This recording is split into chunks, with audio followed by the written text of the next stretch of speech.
বন্ধুরা, মণিপুর থেকে আবার বড় একটা খবর বেরিয়ে আসছে, কিন্তু এইবার লোকসান মণিপুরের উগ্রবাদীদেরই হয়েছে, যারা অকারণে ভারতীয় সেনাদের বিরক্ত করছিল। কিন্তু কেন্দ্রের আদেশ অনুসারে সেনা এইবার উগ্রবাদীদের ওপর কোন রকম দয়া মায়া না দেখিয়ে তাদের ক্ষমতা দেখিয়ে দিয়েছে।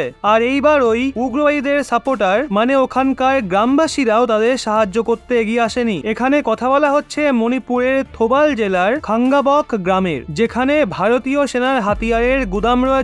আর ওই গুদামেই সেনা লেটেস্ট ওয়েপেন স্টোর করে রাখা হয়েছে, যাতে এমার্জেন্সি পিরিয়ডে সেগুলো ব্যবহার করা যায়। কিন্তু যেমনটা আপনারা সবাই জানেন, যখন থেকে মণিপুরে হিংসা ছড়িয়েছে তখন থেকে মণিপুরের কুকি উগ্রবাদী ভারতীয় সেনার হাতিয়ার চুরি করার চেষ্টা করছে, যাতে এগুলো বিক্রি করে পয়সাও কামানো যায় আর কিছু নিজেদের কাছেও রাখা যায়। গতবারও যখন মণিপুরের রাজধানী ইম্ফলে দাঙ্গা বিবাদ চরম পর্যায়ে ছিল, সব জায়গায় হুড়োহুড়ি পড়ে গেছিল, তখন এই উগ্রবাদীরা চুপিসারে সেনার গুদামে আগুন লাগিয়ে প্রায় 3000 অ্যাসল্ট রাইফেল এবং 1000 সেলস চুরি করেছিল। যদিও পরে সার্চ অপারেশন চালিয়ে সেনা তার অনেক হাতিয়ার উদ্ধার করে ফেলে, কিন্তু এইবার ওই কার্যকলাপই উগ্রবাদীরা করতে চেয়েছিল, কিন্তু তাদের এই ক্রিয়াকলাপ তাদের ওপরই ভারী পড়ে। লেটেস্ট মিডিয়া রিপোর্ট অনুযায়ী সেনা মণিপুরে হাতিয়ার লুট করার চেষ্টাকে ব্যর্থ করে দিয়েছে। আসলে মণিপুরের থোবাল জেলার খাঙ্গাবক গ্রামে ইন্ডিয়া রিজার্ভ ব্যাটালিয়নের যে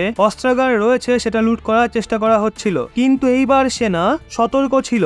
যখন সেনা জানতে পারে কিছু উগ্রবাদী গুদামে আগুন লাগিয়ে হাতিয়ার চুরি করার চেষ্টা করছে, তো সেনা কোন রকম সময় নষ্ট না করে সোজা উগ্রবাদীদের গুলি করা শুরু করে দেয়। বলা হচ্ছে এই গোলাগুলিতে এক উগ্রবাদী ঘটনাস্থলেই মারা যায় আর বাকিরা আহত হতেই পালিয়ে যায়। কিন্তু এইবার সেনা উগ্রবাদীদের পিছু করে তাদের বাংকারও ধ্বংস করে দেয়। আপাতত এই উগ্রবাদীরা জঙ্গলে লুকিয়ে আছে। সেনারা তাদের দুবার ওয়ার্নিং দিয়েছিল যাতে তারা প্রতিরক্ষা বাহিনীর হাতিয়ার চুরি করার চেষ্টাও না করে, কিন্তু তারা সেটা শোনে না। শেষমেশ সেনা পাল্টা জবাব দিয়ে তাদের বাংকার গুলো ওড়াতে বাধ্য হয়। বলা তো এটাও হচ্ছে সেনা স্বরাষ্ট্র মন্ত্রকের তরফ থেকে অর্ডার পেয়েছে যেন কোনো উগ্রবাদীর ওপর দয়া না দেখানো হয়। যারা এই মণিপুরে হিংসার আগুনকে বাড়াতে এবং হাতিয়ার চুরি করার চেষ্টা করবে তাদের সেই জায়গাতেই মেরে দাও, সে যেই সম্প্রদায়েরই হোক না কেন। এই সময় মণিপুরে শান্তি স্থাপন করা সব থেকে জরুরি। বন্ধুরা, আপনারাই বলুন তো, উগ্রবাদীদের বিরুদ্ধে সেনাদের গ্রেনেড লঞ্চার ব্যবহার করার